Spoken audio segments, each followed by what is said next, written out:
Good morning students. मैं प्रभाकर शर्मा एक बार फिर आपके सामने।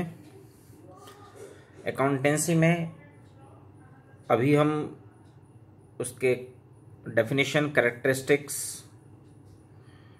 ऑब्जेक्टिव्स ये सब पढ़ चुके हैं।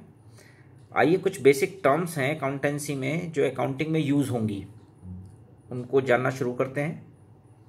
क्योंकि अगर ये हमको पता होंगे पहले से तो आगे जब हम न्यूमेरिकल पोर्शन करेंगे तब आप लोगों के लिए ये बहुत सुविधा हो जाएगी।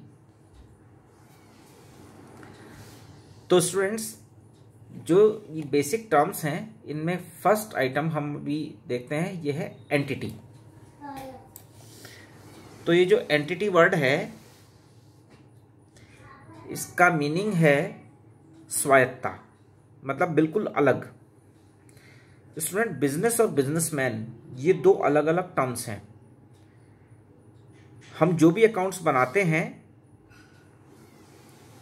ये बिजनेस के अकाउंट्स होते हैं।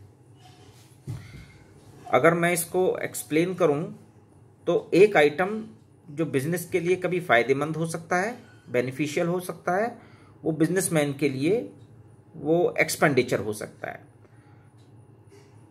जैसे बात करें इंटरेस्ट ऑन ड्राइंग्स की। ड्राइंग्स का मतलब होता है बिजनेस से पैसे निकाल लेना अपने घर खर्च के लिए। अब बिजनेस से पैसे निकाले तो बिजनेस की जो भी कैपिटल है या पैसा लगा हुआ है वो कम हो गया, और फायदा किसको हुआ? बिजनेसमैन को हुआ। अगर उस पर इंटरेस्ट दिया जाता है, मान लीजिए ड्राइंग्स पर इंटरेस्ट देना पड़ जाए कभी, तो जो इंटरेस्ट होगा वो बिजनेसमैन के लिए तो एक्सपेंडिचर या लॉस है, लेकिन बिजनेस के लिए बेनिफिशियल है। तो बिजनेस और बिजनेसमैन ये दो अलग अलग टर्म्स हैं, ये हमको ध्यान रखना होगा। हम जो भी अकाउंट्स बनाएंगे वो बिजनेस के बनाएंगे, ना कि बिजनेसमैन के। नेक्स्ट जो टर्म है वो है ट्रांजैक्शंस।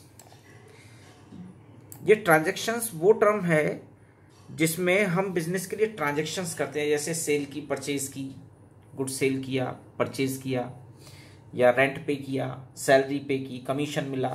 तो ये जो भी ट्रांजैक्शंस हैं ये बिजनेस ट्रांजैक्शंस होंगी। ये इनिशियल स्टेप है किसी भी बिजनेस का। ट्रांजैक्शंस के बाद फिर आगे हम उन्हें कन्वर्ट करते करते, जैसे बिजनेस ट्रांजैक्शंस हैं उन्हें जर्नल एंट्रीज में कन्वर्ट करेंगे, जर्नल को लेजर में, लेजर को ट्रायल बैलेंस में, ट्रायल बैलेंस को फाइनेंशियल स्टेटमेंट में कन्वर्ट करेंगे। ये अभी हम करना सीखेंगे। तो लेकिन पहले हमें बिजनेस ट्रांजैक्शंस का पता होना चाहिए। ये वही ट्रांजैक्शन है जो सेल्स परचेज की ट्रांजैक्शंस हैं। ठीक है, बात आती है एसेट्स की। अब ये एसेट्स क्या हैं स्टूडेंट्स? वो सभी चीजें जिनको हम छू सकते हैं, टच कर सकते हैं, वो सभी चीजें एसेट हैं, और जिनका हमें कोई ना कोई मॉनेटरी बेनिफिट फ्यूचर में होगा जिनसे, वो सभी चीजें एसेट होंगी। स्टूडेंट्स, एसेट्स दो तरीके की हैं, एक तो फिक्स्ड एसेट और एक करंट एसेट्स। करंट एसेट्स वो एसेट्स हैं जो हमारे बिजनेस में लगातार मूव करती रहती हैं, वैल्यू में चेंजेस आते रहते हैं, और हमारे बिजनेस को डे टू डे लाइफ में रन करने में हेल्पफुल होती हैं। For example stock, debtors, bill receivable, ये भी टर्म्स आएंगे, ये हम आपको बताते रहेंगे ये क्या टर्म्स हैं। इसके बाद आती है student fix asset. Fix asset वो एसेट हैं जिनका बेनिफिट हमको लॉन्ग टर्म में मिलता है, और इनमें चेंजेस भी लॉन्ग टर्म में आते हैं। जैसे कि हम बात करें मोटर कार हुए, फर्नीचर है, अलमीरा वगैरह है, तो ये एक साल में ख़त्म नहीं होती है, लॉन्ग टाइम के लिए परचेज की जाती हैं, लॉन्ग टाइम के लिए बिजनेस में वो इंट्रोड्यूस करी जाती हैं, और लॉन्ग टाइम तक उसका बेनिफिट मिलता है। अब स्टूडेंट्स, अगर हम बात करें तो फिक्स एसेट भी टू टाइप्स की हैं।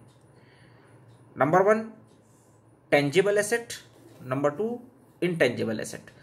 टेंजिबल एसेट्स वो एसेट हैं जिनको हम छू सकते हैं, टच कर सकते हैं, देख सकते हैं, जैसे कि हमने बात की मोटर कार, ट्रक, फर्नीचर वगैरह।